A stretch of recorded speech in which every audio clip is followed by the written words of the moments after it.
Hello mga kabay. Hindi pa ako nananghalian. Medyo alas 2 na ata. Alas 2 ng hapon. So ngayon, na-surprise ako sa ulam. Oh, ulam namin. Napakasarap. Tingnan mo.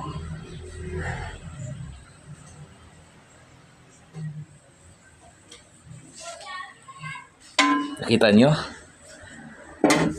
Hindi ko akalain na yan ang ulam namin ngayon. Sigurado, maparami naman ang kain.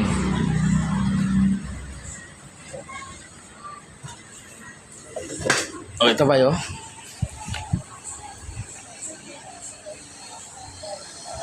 Napakasarap.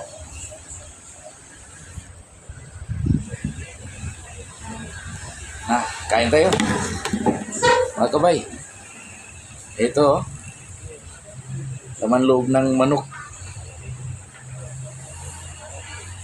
At saka yung pakpak. Talagang maparami ng kain. Makalimutan na nagbawas pala ng timpang. Makalimutan talaga. Sa sarap ng ulam.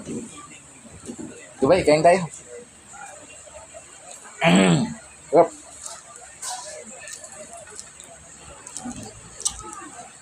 May halo pang patata.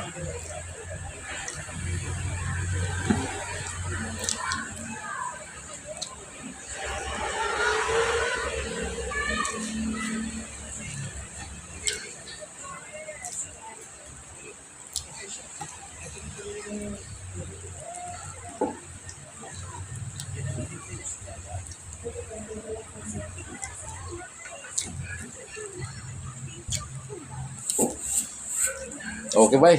Tapusin ko lang yung pagkain ko. Bye. God bless.